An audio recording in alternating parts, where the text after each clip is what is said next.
नमो अरिहन्ताणं नमो सिद्धाणं नमो आयर्याणं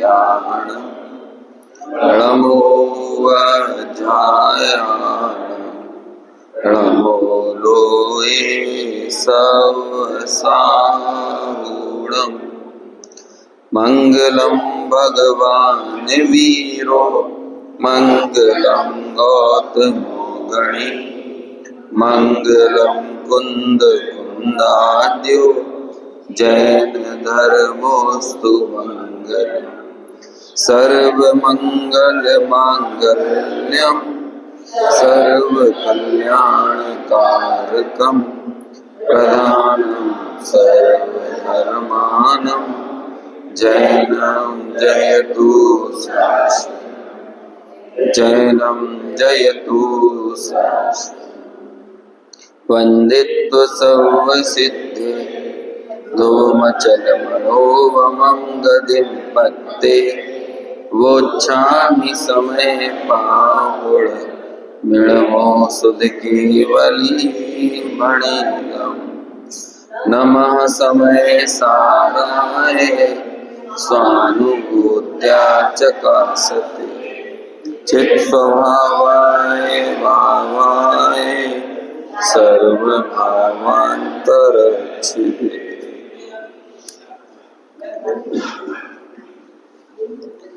समय सार ग्रंथ की गाथा 13 की टीका पर अपनी चर्चा चल रही है।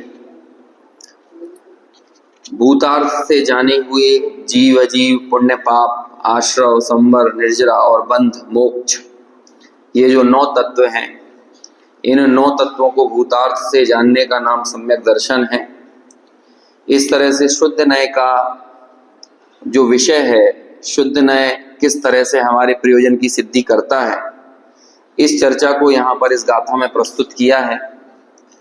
कल हमने देखा था, ये जो यहाँ पे आपको बोर्ड पर दिख भी रहा है, और यही सब बात इस पूरी टीका में आई है कि जो जीव की विभिन्न प्रकार की अवस्थाएं हैं वो किस तरह से प्रस्तुत होती हैं, तो उसे यहाँ पे बताया है। विकार्य, आश्रव्य, सांवर्य, निर्जर्य, बंध्य और मोक्ष।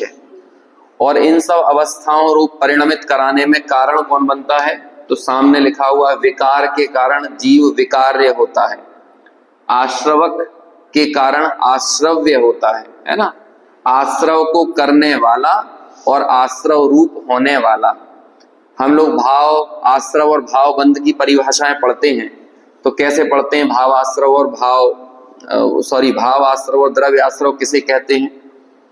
तो भाव आश्रव कहते हैं जीव के मोह राग द्वेष आदि रूप जो परिणाम है वो क्या है? भाव आश्रव है। और उन मोह राग द्वेष आदि परिणामों के निमित्त से होने वाले जो कर्मों का आना है वो क्या है? वो द्रव्य आश्रव है। लेकिन एक तरह से आप देखोगे जो भाव आश्रव रूप अवस्था हुई है ना, उसमें निमित्त कौन बना है? ये परस्पर में भाव कर्म और द्रव्य कर्म की ऐसी संधि होती है कि द्रव्य कर्म से भाव कर्म से द्रव्य कर्म, और इसी तरह की पूरी संतति निरंतर चलती रहती है। तो एक ऐसा प्रश्न किया कि ये जो भीतर में दिखने वाला जो विकार दिख रहा है, विकार रूप अवस्था हुई है, मतलब ये जो चैतन्य है, ये जो अशुद्ध उपादान रूप परिणत हो रहा है, इसके पीछे कौन कारण है? तब हम देखते हैं कि कोई ना कोई विकार होगा ना, जिसके कारण ये विकार रूप अवस्था हुई है। यहाँ विकार और विकार्य शब्द का प्रयोग पुण्य पाप के लिए किया गया है कि जीव का पुण्य रूप होना अथवा पाप रूप होना। पुण्य और पाप वास्तव में एक तीव्र कषाय रूप स्थिति है और एक मंद कषाय रूप स्थिति को दर्शाती है, लेकिन है तो कषाय ही। और वो कषाय रूप स्थिति क्या कहलाती है? वो विकार कहलाती है, क्योंकि जीव का वीतराग भाव रूप परिणत होना, आकषाय रूप रहना या ज्ञान भाव रूप रहना, वो उसकी स्वाभाविक स्थिति है। और जीव का कषायों रूप हो जाना, ये क्या होता है? उसकी विकारी स्थिति कहलाती है। तो वो जो विकार पैदा हुआ है, जिसके कारण ये चेतन ही विकार्य हो गया है, वो किसके कारण हुआ है? विकार के कारण। और वो विकार किसका है? तो हम देखते हैं तो वो कर्म का है। समझ में आया ना? तो कल हमने आखिर में जो इस टीका में भी आया है, देखो इस टीका में आप 31 पेज नंबर पर सबसे नीचे पढ़िए। क्योंकि एक के ही, है ना, एक के ही मतलब या तो चेतन अकेला रह जाए अथवा कर्म अकेला रह जाए। तो एक के ही, यदि चेतन अकेला हो, एक के ही अपने आप पुण्य पाप आश्रव संवर निर्जरा बंध मोक्ष की उपपत्ति यानी सिद्धि नहीं बनती। अब आप देखो, एक तरफ यहाँ कर्म लिखा हुआ है अजीव की तरफ और जीव की तरफ लिखा हुआ है चेतन। अब आप अकेला चेतन को लो, तो चेतन अकेले में आप ये 9 तत्व खड़े करके बताओ, मात्र चेतन अकेला है, खड़े किए जा सकते हैं। अथवा कर्म अकेले को लेकर आओ, तब ये 9 तत्व खड़े किए जा सकते हैं, नहीं किए जा सकते ना।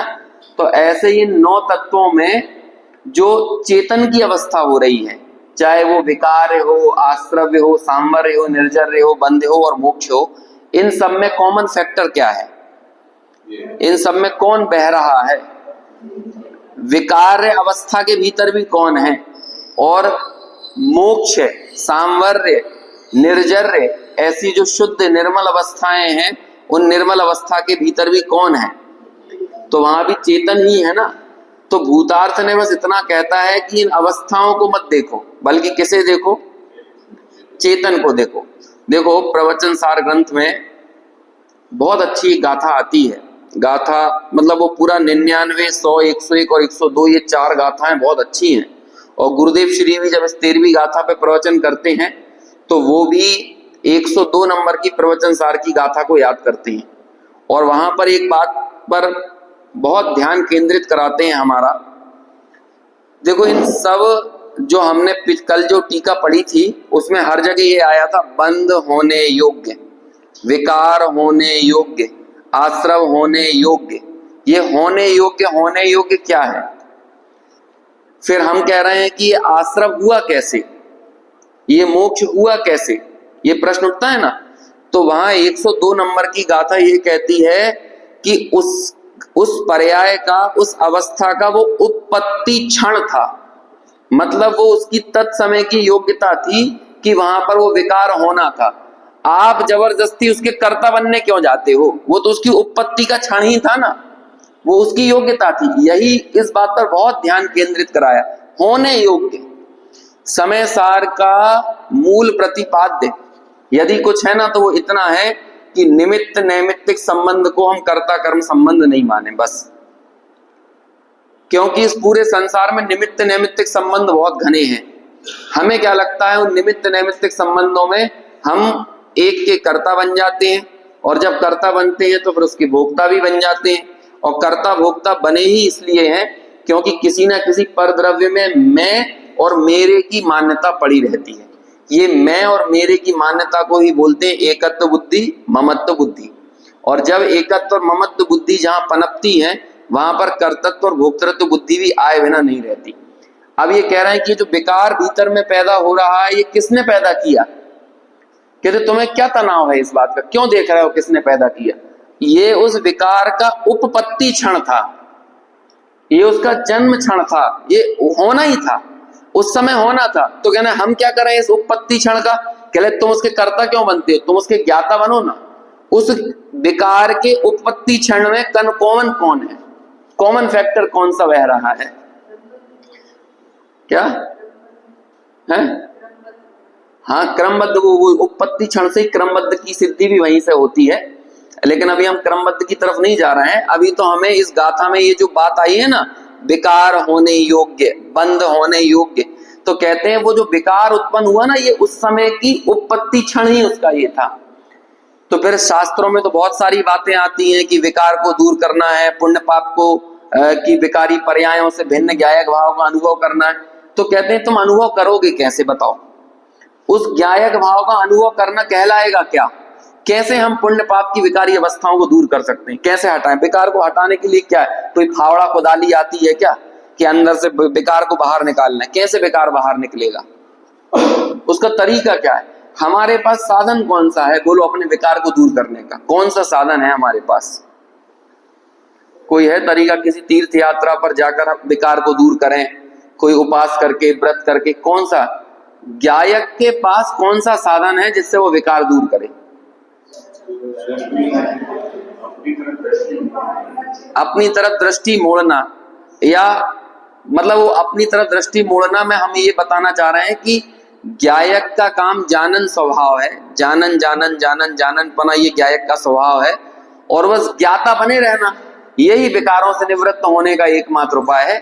जितने ज्यादा हम घनीभूत यानी होता है स्ट्रांगली, है ना, बहुत क्या कहें, जहां पर जैसे घनपिंड कहते हैं ना, घनपिंड शब्द का प्रयोग करते हैं, वो घनपिंड मतलब क्या होता है कि जिसमें ज्ञान के अलावा और कुछ नहीं रहा, जहां पर आप जितने जितने ज्ञायक होते जाओगे वो ही आपका विकार से निवृत्त होने का एकमात्र उपाय है।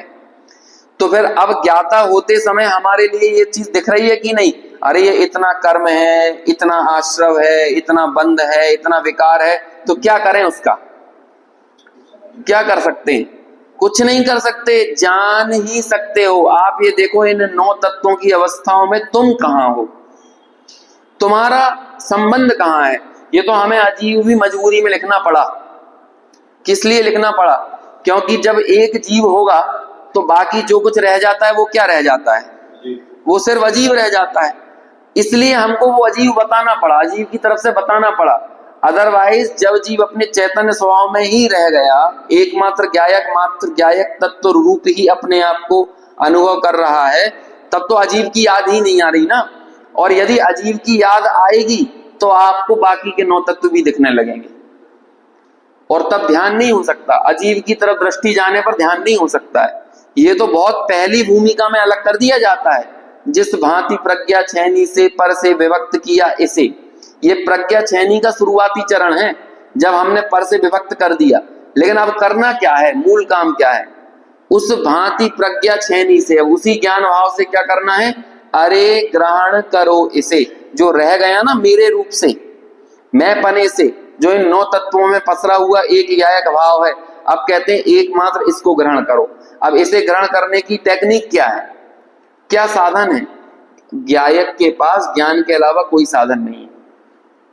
इसलिए तो ज्ञान मात्रता रूप लक्षण उसका सिद्ध किया जाता है ना। अब हम और आपको लग सकता है बस ज्ञान मात्र है, हम बस ज्ञान मात्र हैं और कछु नहीं है हमारे पास। तो ये तो खुश होने की बात है कि और कुछ नहीं है, हमारे पास कोई विकार नहीं है। समझ में आया ना? हमारे पास कोई राग नहीं है। अरे भाई, पुलिस का छापा पड़ा और तुम कहने लगे भैया हमारे पास तो कुछ नहीं है, हमारे पास तो बस हमारा जो कमाया हुआ 2-4 अपनी रोटी पानी की व्यवस्था है थोड़ी बहुत, और कुछ नहीं। तो कहते यदि कुछ और होता ना तो बड़ी दिक्कत में पड़ जाते। ये तो अच्छी बात है कि कुछ और नहीं है, कि तुम्हारे पास काला धन नहीं है, तुम्हारे पास तस्करी का सामान नहीं है, तुम्हारे पास चोरी का सामान नहीं है, तुम्हारे पास दूसरों की कोई वस्तु नहीं है, तुम्हारे पास अवैध मदिरा नहीं रखी घर के अंदर, हथियार नहीं रखे, तो ये तो अच्छी बात है ना। फिर वो आदमी बाहर निकल गएगा, अरे नहीं साहब हमारे पास तो कुछ नहीं है, हमारे पास तो कुछ नहीं है। तो रो क्यों रहे हो, बिलक क्यों रहे हो? जो तुम्हारे पास होना चाहिए वो तो है ना, और उतने से तुम्हारा काम चल जाएगा। अभी इसके अलावा कुछ और होता ना तो तुम घर में नहीं दिखते, तुम जेल में दिखते। ये तो अच्छी खुश होने की बात है, और हम लोग इसी चीज के लिए छटपटा रहे हैं। बस ज्ञान मात्र है हमारे पास, ज्ञान मात्र है, तो तुम्हें और क्या चाहिए? तुम्हें कसाएं चाहिए, क्रोध चाहिए, मान चाहिए, माया चाहिए, लोभ चाहिए? तो ये तो आजादी दे रहे हैं, स्वतंत्रता की घोषणा कर रहे हैं। असली स्वतंत्रता दिवस तो यहाँ है। समझ में आया ना? अभी आने वाला है स्वतंत्रता। तो कहते हैं ये पहले अपने ज्ञायक तत्व की स्वतंत्रता की स्वीकृति तो करो। हमें कितना निर्भर बना दिया है कि नहीं है इसके अलावा कुछ। हाँ पूछिए।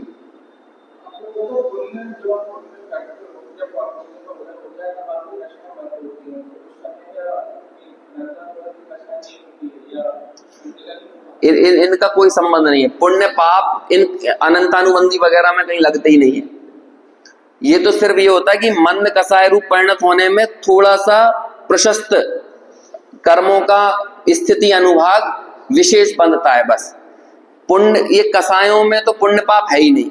सारी कषाएं, संजुलन कषाय भी हो ना, संजुलन कषाय भी पाप रूप है, क्योंकि जो चारों घातीय कर्म है ना, वो घातीय कर्म सिर्फ और सिर्फ पाप रूप ही होते हैं।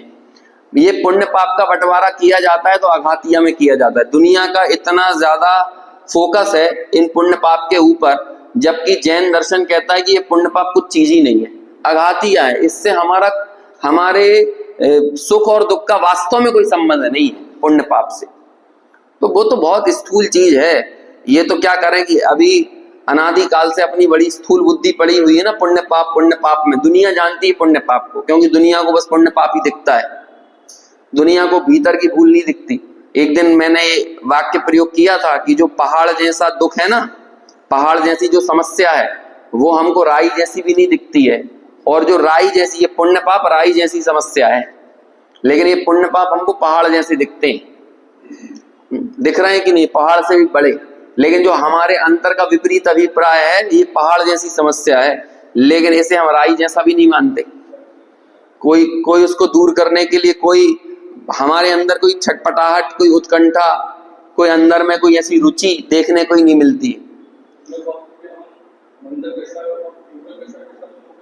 वो तो ये कह देते हैं, जैसे कि प्रशस्त परिणाम उसे कहते हैं कि जब जीव मंद कषाय रूप है ना, उसे कह देते हैं। क्योंकि ये पुण्य और पाप का ऐसा ही बंधन है कि आपको पुण्य कब बंधेगा, जब आप मंद कषाय रूप परिणत हो रहे होगे, है ना। जब जहां जहां बंध है वहां वहां या तो पुण्य बंध रहा होगा या पाप बंध रहा होगा। बंध इन दो ही तरह से होता है, अल्प स्थिति अनुभाग वाला, मंद स्थिति अनुभाग वाला, या तीव्र स्थिति अनुभाग वाला। अब इसमें भी देखो फर्क पड़ जाता है।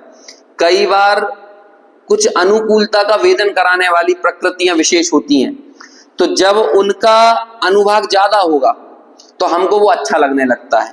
जैसे कि शुभ आयु, है ना, शुभ नाम, शुभ गोत्र, इनका स्थिति अनुभाग हम ज्यादा चाहते हैं। अब इनका शुभ आयु, शुभ नाम, शुभ गोत्र, इन जितनी भी शुभ प्रकृतियां हैं, और ये सारी शुभ अशुभ प्रकृतियों का जो बंटवारा किया गया है, ये सिर्फ अघातीय कर्मों में किया गया है। घातीय कर्म तो सारे के सारे पाप रूप ही होते हैं, है ना, उनमें ये कोई बंटवारा नहीं है। उनमें तो क्या कहते हैं अपन, उसमें कौन कौन से 4 स्थान बनते हैं अघातीय कर्मों के? नहीं, नीम, हलाहल, है ना, गुड़, खांड, शर्करा, और ये तो उसमें बनेंगे ना, ये तो अघातीय में बनेंगे, ये अघातीय में बनेंगे। हाँ, लता, दारू, सैल और अस्थि, है ना, ये घातीय कर्म में बनते हैं। तो ये घातीय कर्म का बंटवारा कभी इस तरह से नहीं किया जाता। उनमें तो यही करेंगे कि घातीय कर्म तो सारे के सारे गंदे ही होते हैं, समझ लो, है ना। बस गंदे इन द सेंस ये होता है कि कुछ थोड़े से कम गंदे हैं, कुछ थोड़े से ज्यादा है, बस ये है। जैसे कि संजुलन कषाय को हम कह देंगे थोड़ी सी कम गंदी है ना, लेकिन बाकी के 3 है, अनंतानुबंधी, अप्रत्याख्यान, प्रत्याख्यान, ये ज्यादा गंदी है, लेकिन है गंदे ही। लेकिन थोड़ा सा हम जो अच्छे और बुरे का बंटवारा करने लगते हैं ना, वो कहाँ करते हैं? पुण्य और पाप में। लेकिन वो पुण्य और पाप भी कर्म है, हमें ये क्यों नहीं समझ में आता? धर्म नहीं है। पुण्य और पाप का बंटवारा भी कर्म में हो रहा है, धर्म में नहीं हो रहा है। लेकिन दुनिया के लिए पुण्य और पाप में से एक को धर्म मान लेते हैं और दूसरे को कर्म मान लेते हैं।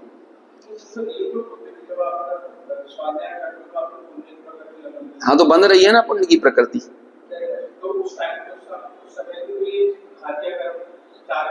हाँ, तो वो तो चल ही रहे हैं। देखो, मिथ्या दृष्टि के जीवन में घातीय कर्मों से तो कोई किसी तरह का कोई विराम आ नहीं रहा है, सब पूरे के पूरे बन रहे हैं। मोह दर्शन मोहनीय भी बाकायदा निरंतर चल रही है, और चारित्र मोहनीय तो खैर जो चल ही रहा है, वो सब हो ही रहा है।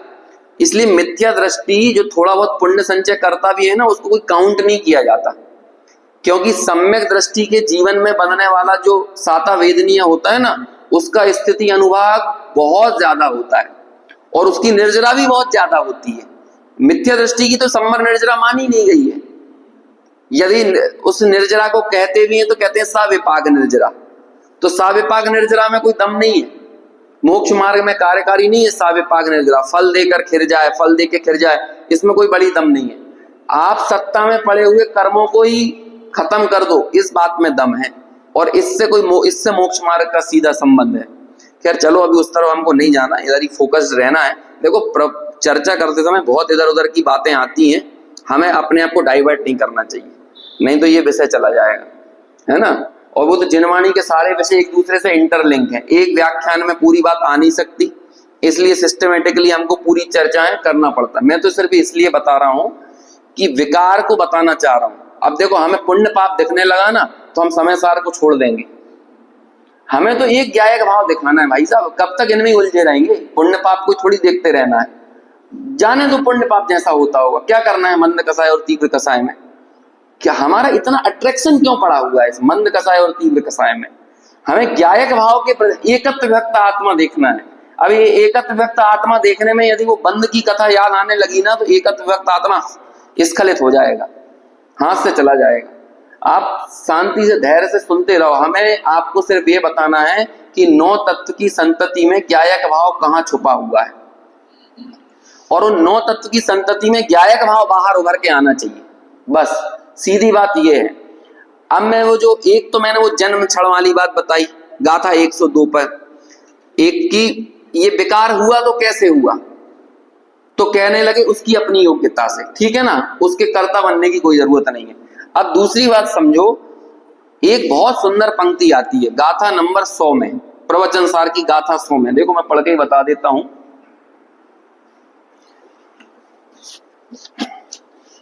वो पंक्ति ऐसी है, व्यतिरेकों से अन्वय ही प्रसिद्ध होता है। क्या नाम है, क्या है?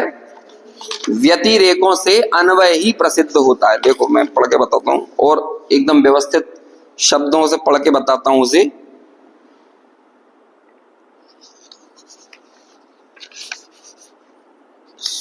या 101 नंबर की गाथा में होगा।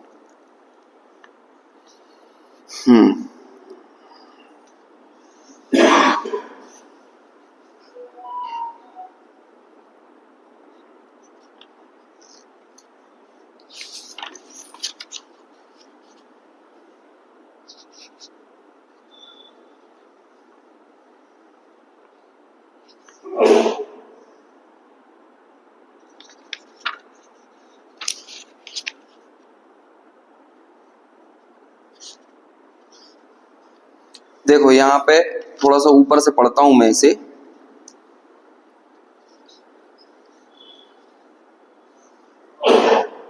इसमें भावार्थ नहीं दिया, भावार्थ में वो बात आई है, इसमें मिलेगा वो भावार्थ। ये व्यतिरेक और अन्वय शब्द सुना है आपने? क्या होता है अन्वय और व्यतिरेक? सुना है, लेकिन इसका मतलब क्या होता है वो पता है? हाँ, अन्वय मतलब जैसे कि एक सोना है, अब उस सोने से हमने कंगन बना लिए, अंगूठी बना ली और दूसरे दूसरे आभूषण बना लिए, तो ये सारे आभूषण क्या कहलाएंगे? ये सब कहलाएंगे व्यतिरेक। और इन सारे अलग अलग आभूषणों में कौन सी एक चीज समाई हुई है, तो वो सोना क्या कहलाएगा? अन्वय कहलाएगा, है ना। तो देखो यहाँ पे इस भावार्थ में आया है गाथा 100।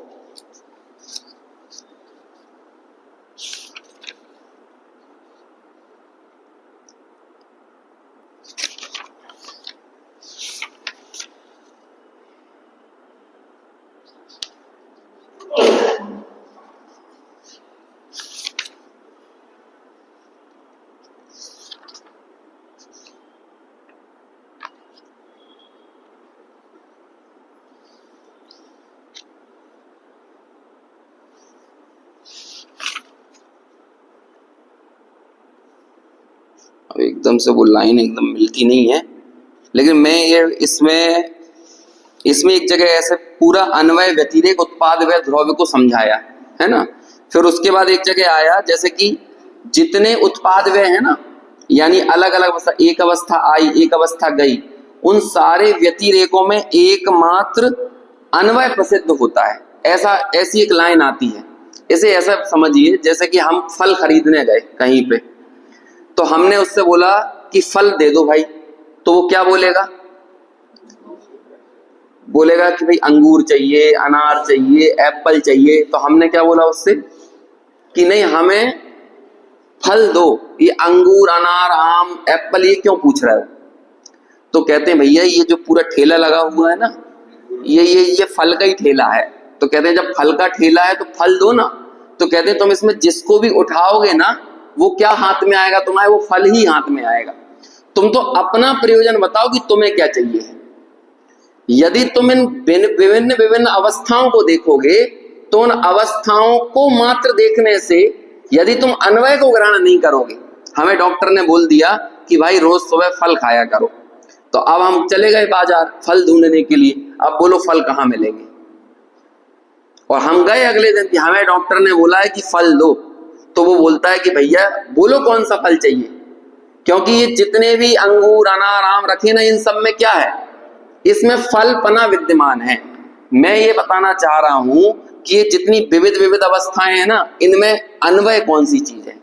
ये जो फल के ठेले पर 10 तरह के फल रखे हुए हैं, उन 10 तरह के फलों में अन्वय काय का है, फल पने का, क्योंकि वो 10 के जो अलग अलग अवस्थाएं दिख रही ना, वो 10 में कौन सी चीज कॉमन है, कॉमन फैक्टर क्या है, फल। ये फैक्टर क्या है, ये कॉमन है। यहां पर एक सुनार की दुकान पर गए, 10 तरह के आभूषण रखे हुए थे, उन 10 आभूषणों में बोलो कॉमन फैक्टर क्या है, क्योंकि अन्वय किसी ना किसी व्यतिरेक में ही अभिव्यक्त होता है। क्या कहना चाह रहे हैं, हमें आत्मा चाहिए, बोलो आत्मा कहां मिलेगा। हम लोग बिना पर्याय वाला, जब हम ये बोल देते हैं ना कि पर्यायों से पार त्रिकाली ध्रुव को लक्ष्य बनाना है, पर्यायों से पार त्रिकाली, तो हम सोचते हैं हमें वो ना तो बंध वाली पर्याय में मिलेगा, ना तो हमको मोक्ष वाली में मिलेगा, हमको तो इन सब पर्यायों से भिन्न मिलेगा। कहते हैं इनसे भिन्न देखने का मतलब क्या होता है कि होगा तो इन्हीं पर्यायों के भीतर, लेकिन हमारी दृष्टि में वो पर्याय नहीं आना चाहिए। पर्यायों से भिन्न का मतलब ये नहीं है कि पर्याय एक तरफ चली गई और द्रव्य अकेला रह गया। बोलो कभी ऐसा द्रव्य हमको मिल पाएगा कि नहीं। अभी हम वर्तमान अवस्था अपनी बताएं, हम चाहते हैं पुण्य पाप से पार त्रिकाली ध्रुव को लक्ष्य बनाना है। अब बोलो कैसे बनाओगे पुण्य पाप से पार। अभी हमारी अपूर्ण अवस्था है, इस अपूर्ण अवस्था में बोलो पुण्य पाप की संतति निरंतर चल रही है कि नहीं चल रही है। अब इस चलती हुई पुण्य पाप की संतति में ही हमको किसे देखना है, इसी में तो हमको ज्ञायक भाव को देखना है ना। तो इसी ये कह रहे हैं, ये जो चलने वाली उतार चढ़ाव वाली जो संतति है, ये संतति अन्वय को प्रसिद्ध करती है, ये व्यतिरेकों को प्रसिद्ध नहीं करती है। ऐसे ये 9 तत्व की जो संतति है ना, ये व्यतिरेक को प्रसिद्ध नहीं करती, बल्कि किसको प्रसिद्ध करती है। अब तो इसमें वो लाइन मेरे को ढूंढना पड़ेगा, वो लाइन आपको पढ़ के दिखाता, अभी एकदम से रैंडमली अपन खोल के देखो तो वो लाइन मिलती नहीं है। मैं कहना ये चाह रहा हूं कि व्यतिरेकों से अभिव्यक्त होने वाले ज्ञायक भाव में भी व्यतिरेक प्रसिद्ध नहीं होता, बल्कि अन्वय प्रसिद्ध होता है। पर्यायों को कहते हैं व्यतिरेक और द्रव्य को कहते हैं अन्वय। समझ में आया ना। और इससे भी थोड़ा और आगे बढ़ेंगे तो सत्ता को कहते हैं अन्वय। द्रव्य का लक्षण क्या है, सद द्रव्य लक्षणम। तो बोलो द्रव्य में कौन सी चीज अन्वय रूप से विद्यमान है, सत्ता। समझ में आया ना। और द्रव्य में व्यतिरेक रूप से क्या विद्यमान है, पर्याय। व्यतिरेक उसे कहते हैं एक के बाद एक, एक के बाद एक, एक के बाद एक, एक के बाद एक, ऐसे इन्हें क्या बोलते हैं, व्यतिरेक बोलते हैं। लेकिन उन सारी बदलती हुई व्यतिरेक वाली अवस्थाओं में जो कॉमन फैक्टर है वो क्या है। अब ऐसे ही आपको इन 9 तत्वों में अन्वय ढूंढना है। बोलो कौन सा अन्वय है, सत्ता काय की है। इन 9 तत्वों में किसकी सत्ता विद्यमान है, कहते हैं चेतन की। और वो चेतन की सत्ता ऐसी है कि इन 9 तत्वों में जाने पर भी 9 रूप नहीं होती, वो एक रूप ही रहती है। इसका नाम है 9 तत्व गतत्वेपि यद एकत्वम न मुंचति, जो 9 तत्वों में जाने पर भी अपने एकत्व को नहीं छोड़ता। अब उस एकत्व को देखने वाला व्यक्ति कौन कहलाएगा, उस एकत्व को देखने वाला व्यक्ति कहलाएगा भूतार्थ दृष्टि वाला। और जो अनेकत्व को ही देखता रहेगा वो क्या क्या कहलाएगा, अभूतार्थ दृष्टि वाला। जैसे देखो हमारी ट्रेन जा रही है जम्मू कश्मीर से कन्याकुमारी की तरफ। अब हम ऊपर से आगे बढ़े तो मान के चलो हिमाचल प्रदेश आया, फिर आगे बढ़े तो पंजाब आया, फिर उसके बाद थोड़ा सा और आगे बढ़े तो हरियाणा आया, फिर और आगे बढ़े तो दिल्ली आया, फिर और आगे आए तो राजस्थान आया, उत्तर प्रदेश आया, है ना। ऐसे हम आगे बढ़ते जा रहे हैं। महाराष्ट्र आया, फिर नीचे आए तो आंध्र प्रदेश आया, कर्नाटक आया, और फिर सबसे नीचे पहुंचते पहुंचते तमिलनाडु आया। अब आप ये बताओ इन बदलती हुई अवस्थाओं में कॉमन फैक्टर क्या है, भारत। क्या है, आपके प्रदेश बदलते जा रहे हैं, लेकिन इन बदलते हुए प्रदेशों में कॉमन क्या है, भारत। तो भारत हो गया इन सब प्रदेशों का अन्वय। समझ में आया ना। क्यों? क्योंकि आंध्र प्रदेश में भी कौन कॉमन है? भारत। हिमाचल प्रदेश में भी कौन कॉमन है? अब आपके पास यदि वो भारत वाली दृष्टि है, भारतीयता, क्यों? क्योंकि आप यदि अपने आप को वर्ग में, जैसे हमारे नेता लोग लड़ाते जरूर जाति धर्म संप्रदाय वर्ग भेद के नाम पे हैं, लेकिन बोलेंगे हम पहले भारतीय, हम पहले भारतीय, जबकि काम करते हैं लड़ाने झगड़ाने वाले वो क्या कहते हैं, जो अलग अलग विविधताएं हैं ना, भेद हैं, उनको लेके लड़वाते रहते हैं, लेकिन फिर अल्टीमेटली बात जरूर करेंगे कि हम सब भारतीय हैं, हम सब भारतीय हैं। अरे जब तुम्हें भारतीयता का बोध है तो फिर ये विसंवाद क्यों है? ऐसे ही जिसकी दृष्टि में वो एक ज्ञायक भाव है तो उसके जीवन में कोई विसंवाद नहीं है, और जिसकी दृष्टि में ये आने जाने वाली पर्यायें हैं उसके जीवन में विसंवाद ही विसंवाद है। समझ में आया ना? ये तीन जिनवाणी की शैली को समझना बहुत जरूरी है, इसलिए ये कोई बहुत आसान काम नहीं है। एक होती है प्रतिपादन की शैली और एक होती है अनुभूति की शैली। अब हम अक्सर प्रतिपादन की शैली को ही अनुभूति में घटित करने की कोशिश करते हैं, जबकि ऐसा नहीं है। अरे हिंदुस्तान का जब परिचय दिया जाएगा तो ऐसे ही देना पड़ेगा कि 29 प्रदेश हैं, 7 केंद्र शासित प्रदेश हैं, यहाँ पर हिंदू मुस्लिम सिख ईसाई सभी जाति वर्ग के लोग रहते हैं। लेकिन बोलो, जब उस हिंदुस्तान पने की अनुभूति करना है, आपने 2 शब्द सुने होंगे, नहीं भी सुने होंगे, तो मैं आपको उनका भाव बताता हूं। एक होता है राष्ट्र और एक होता है राज्य। ये 2 शब्द हैं, ये दोनों शब्द अलग अलग हैं। राष्ट्र जो है ना ये भावनात्मक इकाई है, और राज्य है ना ये भौतिक इकाई है। भौतिक समझते हैं क्या हुआ? राज्य जैसे भारत जो है ना संघों का राज्य है, ये संविधान में लिखा हुआ है। अब मैं क्या बताऊं, ये एक एक शब्द का बड़ा महत्व होता है। आप संविधान के एक शब्द को भी इधर का उधर कर दोगे ना तो उतने से शब्द से इतने गलत अर्थ निकाले जा सकते हैं कि पता नहीं कितना कबाड़ा हो जाए। तो हर एक चीज को ऐसे समझाया है, ये जैसे कि भारत का नागरिक कौन, तो ऐसे एक एक पॉइंट लेके, पहला पॉइंट ये भारत का नागरिक, दूसरा पॉइंट ये भारत का नागरिक, तीसरा पॉइंट ये भारत का नागरिक। लेकिन हम लोगों का भी जब भारतीय है इस बात को स्वीकार करने में हमें वो पॉइंट याद नहीं करना पड़ते कि हाँ मैं पॉइंट नंबर 1 के कारण भारत का नागरिक हूँ, पॉइंट नंबर 2 के कारण भारत का। आपको पता नहीं है, ऐसे 5-7 बड़े बड़े ठोस पॉइंट हैं, तब जाकर हम इतनी ठसक के साथ रहते हैं। चाहे जहां गाड़ी घुसा देते हैं, चाहे जहां थूक देते हैं, क्यों? क्योंकि हम इस भारत को अपने बाप की जागीर समझते हैं। क्यों मानते?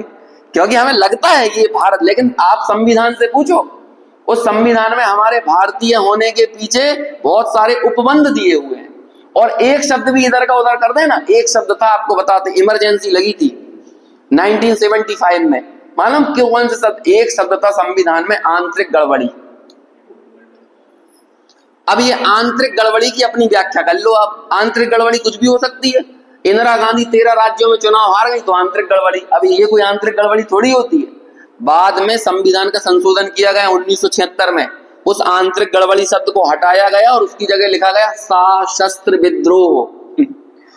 जब तक हाथों में हथियार लेके आदमी इंडिया के अंदर लड़ने ना लगे ना, तब तक आप इमरजेंसी नहीं लगा सकते। ये लगाया क्योंकि उस आंतरिक गड़बड़ी शब्द का गलत उपयोग किया था। ऐसे एक एक शब्द के बहुत गहरे गहरे अर्थ होते हैं। ऐसे ही एक शब्द होता है राज्य और एक होता है राष्ट्र। राष्ट्र का मतलब होता है भावनात्मक पक्ष से। राष्ट्र जो है ना वो बॉर्डर पर और सीमाओं में नजर नहीं आता है। ये बॉर्डर और सीमाओं में जो नजर आता है वो क्या कहलाता है?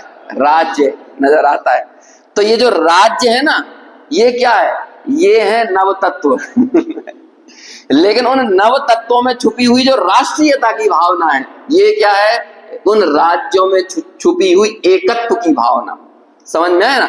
ऐसे ही भारत जब राष्ट्र कहते हैं तो वो राष्ट्रीयता की भावना आती है, और जब भारत संघों का राज्य कहते हैं तो वो भौगोलिक स्थिति आती है ना? इतना बड़ा क्षेत्रफल मध्य प्रदेश का, इतना क्षेत्रफल महाराष्ट्र का। जब भारत राष्ट्र का हो गया तो क्षेत्रफल याद नहीं आना चाहिए, तब सीमाएं, बॉर्डर, धर्म, जाति, संप्रदाय, वर्ग, प्रदेश कुछ याद नहीं आना चाहिए। आपको क्या देखना चाहिए? अखंड भारतीयता की भावना देखना चाहिए। ऐसे ये होती भूतार्थ की दृष्टि, जब अपने आप को राष्ट्रीयता की भावना से भीतर देखना। समझ में आया? एक तमिलनाडु का सैनिक भी बॉर्डर पर जाकर लड़ता है, बोलो अपने आप को राज्य की इकाई मानता है कि राष्ट्र की इकाई मानता है? यदि राज्य की इकाई मानने लगेगा ना तो लड़ने की ताकत नहीं जुटा पाएगा। ये चीज बहुत समझने वाली है। भावनात्मक इकाई को समझना है, कॉमन फैक्टर को समझना है। ऐसे ही इन 9 तत्वों में छुपे हुए कॉमन फैक्टर को जब तक हम नहीं समझेंगे हमारी दृष्टि भूतार्थ नहीं हो सकती। देखो इसमें एक लाइन आएगी, अभी पढ़ता हूं, अब मैं बार बार वहीं रह जाता हूं, मुझे आगे चलना है। देखो पढ़िए आगे 32 नंबर के पेज पे सेकंड पैराग्राफ पढ़ते हैं इस टीका का। और इस टीका पर गुरुदेव एक दो लाइन ऐसी आती हैं जब कहते हैं इसे चर्चा वार्ता का विषय मत मान लेना, ये मंत्र है, मंत्र, ऐसा कहते हैं गुरुदेव। ये वाली लाइन मंत्र है। अभी मैं तो क्या लेटेस्ट सुन के ही आता हूँ ना रात में 11 से 12, है ना, क्योंकि 11 से 12 ही का टाइम मिलता है रात में सुनने का, दिन में तो मिल नहीं पाता है। जब सब परिवार के बाल बच्चे वगैरह सब सो गए, है ना, उसके बाद एकदम क्या कहते हैं, एकदम नीरव परिवेश में, और तब गुरुदेव को सुनते हैं तो बिल्कुल मेरे दिमाग में तत्काल का बैठा हुआ विषय रहता है। तो ये वाली जब चर्चा चली ना, जैसे देखो यहाँ पे एक लाइन आएगी, मैं पढ़ के बताऊंगा, उसे पढ़ते हैं अपन। बाह्य स्थूल दृष्टि से देखा जाए तो जीव पुद्गल की अनादि बंध पर्याय के समीप जाकर एक रूप से अनुभव करने पर यह नवतत्व भूतार्थ है। जब आप कब किसके नजदीक जा रहे हो? बंध पर्याय के समीप। जब जीव और अजीव की मिली हुई अवस्थाओं के नजदीक जाकर देखोगे तब आपको क्या दिखाई देगा? तब आपको यही सब दिखने वाला है, आश्रव, बंध, संबर, निर्जरा, मोक्ष, पुण्य, पाप सब दिखेगा। समझ? तो जब हम बंध पर्याय के नजदीक जाकर देखते हैं, जैसा कर्णानुयोग देखता है, कर्णानुयोग कैसे देखता है? जीव को बंध पर्याय के नजदीक जाकर देखता है और प्रतिपादन के लिए दिखाना पड़ता है। तो जिस समय वो कर्णानुयोग जिस दृष्टि से देख रहा है ना, उस समय कर्णानुयोग की वही दृष्टि भूतार्थ है। अब और क्या कहें? देखो यहाँ पे लिखा हुआ है कि ऐसे बंध पर्याय के नजदीक जाकर देखने पर यह नवतत्व भूतार्थ है। और देखो उसके ऊपर क्या लिखा हुआ था? बाह्य स्थूल दृष्टि से देखने पर। ये बड़ी मोटी दृष्टि है, स्थूल दृष्टि है, बंध पर्याय से देखना वही सत्यार्थ है। और देखो अब अगली लाइन, जिस लाइन के गुरुदेव मुरीद हुए, है ना, एक जीव द्रव्य के स्वभाव के समीप जाकर अनुभव करने पर क्या है वे? अभूतार्थ हैं, असत्यार्थ है। आपको क्या लगने लगा? अब आपको क्या लगेगा? जब आप भारत राष्ट्र, मैं भारतीय, पाकिस्तान ने मुझ पर हमला कर दिया तो बोलो अब हमें क्या दिखता है? हिंदुस्तान ने वर्ल्ड कप जीत लिया तो बोलो क्या लगता है? सब जगह लोग नाच रहे हैं, तमिलनाडु में भी नाच रहे हैं, कर्नाटक में भी नाच रहे हैं, है ना, महाराष्ट्र में भी नाच रहे हैं, पंजाब में भी नाच रहे हैं, हिमाचल में भी नाच रहे हैं। अब बोलो क्या होगा? वही तमिलनाडु और कर्नाटक वाले आपस में लड़ते रहेंगे। किस बात पर लड़ेंगे? तो कौन सी? कावेरी नदी हमारी है, कावेरी नदी हमारी है, कावेरी नदी पे लड़ते रहेंगे। गुजरात और मध्य प्रदेश वाले लड़ते रहेंगे, नर्मदा का पानी हमारा ज्यादा है, नर्मदा का हमारा ज्यादा है। लेकिन जब वो इंडिया जीत गई, अब वो मध्य प्रदेश का आदमी नाच रहा है कि गुजरात के जसप्रीत बुमराह ने अच्छा प्रदर्शन कर दिया। तो अब बोलो क्या? अब जसप्रीत बुमराह गुजरात का नहीं दिख रहा उसको, अब वो कहाँ दिख रहा है? भारत का है। अरे वो गुजरात का थोड़ी है, वो 11-15 खिलाड़ी जो खेल रहे हैं क्रिकेट टीम में, वो कहाँ के? अरे वो तमिलनाडु, महाराष्ट्र, कर्नाटक, गुजरात के नहीं है, वो कहाँ है? क्यों हमने ऐसा देखा? क्योंकि हम एक भारत स्वभाव के नजदीक जाकर देख रहा है, एक भारत स्वभाव के नजदीक। ऐसे ही ये पुण्य पाप की अवस्थाओं में आप जब बंध पर्याय के नजदीक जाकर देखोगे तो क्या होगा? तब आपको पुण्य पाप सत्यार्थ लगेंगे। हाँ, ये पुण्य है, ये पाप है, ये बंध है, ये निर्जरा है, ये संवर है, ये आश्रव है, ये मोक्ष है, सब सही लगेंगे, सब सही लगेंगे। लेकिन जब हमने उन 9 तत्वों में छुपी हुई किसको देखी? ज्ञायक ज्योति, ज्ञान ज्योति, ज्ञान ज्योति। अरे पुण्य पाप में कौन? ज्ञायक भाव। आश्रव बंध में कौन? ज्ञायक भाव। संवर निर्जरा में कौन? ज्ञायक भाव। मोक्ष में कौन? ज्ञायक भाव। तो हमें सबको क्या लगने लगे? ज्ञायक भाव ही ज्ञायक भाव दिखा, तो बाकी सब अभूतार्थ है, असत्यार्थ है ना। अब हमारे लिए उन चीजों को देखना ही नहीं है ना, हमारी दृष्टि में ही नहीं है वो चीज। ऐसे अभूतार्थ असत्यार्थ हो गए। तो वो लोग क्या है? ये वाली गाथा व्यवस्था बदलने की गाथा नहीं है, ये गाथा दृष्टि बदलने की गाथा है। आपको कोई व्यवस्था नहीं बदलना है, हमें कोई छेड़खानी नहीं करना है, किसी भी द्रव्य में, किसी भी तत्व में कहीं छेड़खानी नहीं करना है, बल्कि क्या करना है? दृष्टि में भूतार्थ नय से 9 तत्वों को देखो। और भूतार्थ नय से 9 तत्वों को देखने का मतलब क्या है? 9 तत्व नहीं दिखना, बल्कि 9 तत्वों में छुपी हुई वो एक ज्ञायक ज्योति दिखना चाहिए। इसका नाम है नव तत्वगतत्वेपि यद एकत्वम न मुंचति। आप कन्याकुमारी से निकलते हुए जब, या कश्मीर से निकलते हुए कन्याकुमारी जाते हो, एक क्षण के लिए भी आप भारत से अलग नहीं होते। स्टेटों से अलग हो जाते हो लेकिन भारत से अलग नहीं होते। ऐसे ही आश्रव से गमन करते करते मोक्ष की तरफ जाते हुए आप बहुत सारी पर्यायों से तो अलग होते जाते हो, नई पर्याय आती हैं, पुरानी जाती हैं, लेकिन एक क्षण के लिए भी आप अपने ज्ञायक भाव से अलग नहीं होते। और ऐसा वो ज्ञायक भाव हमारी दृष्टि में रहना, ये ही क्या है? ये ही भूतार्थ की दृष्टि है। देखो थोड़ा सा और पढ़ लेते हैं। वे जीव के एकाकार स्वरूप में नहीं हैं, इसलिए इन नव तत्वों में भूतार्थ नय से एक जीव ही प्रकाशमान है। इसी प्रकार अंतर्दृष्टि से देखा जाए तो ज्ञायक भाव जीव है, और जीव के विकार के हेतु जो इस तरफ लिखे हैं ना, विकार, आश्रवक, सांवरक, निर्जरक, बंधक, मोक्षक, ये सब क्या है? ये सब विकार के हेतु। देखो अब यहाँ पर विकार शब्द का मतलब बदल गया। यहाँ विकार का मतलब हो गया विशेष कार्य। विकार, एक विकार दोष को कहते हैं और एक विकार विशेष कार्य को कहते हैं। और द्रव्य का विशेष कार्य क्या कहलाता है? द्रव्य का विशेष कार्य पर्याय कहलाती है। तो विकार का मतलब क्या हो गया? पर्याय। समझ में आया ना? क्योंकि पर्याय ही द्रव्य का विशेष कार्य है। देखिए अब आगे, इसलिए इसी प्रकार अंतर्दृष्टि से देखा जाए तो ज्ञायक भाव जीव है और जीव के विकार का हेतु अजीव है। अब मोक्ष भी विकार है।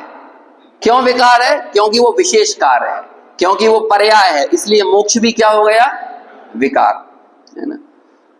आगे कुछ मैं बात करूं उससे पहले ये बताओ, मैं जो कुछ कह रहा हूं समझ में आ रहा है कि नहीं?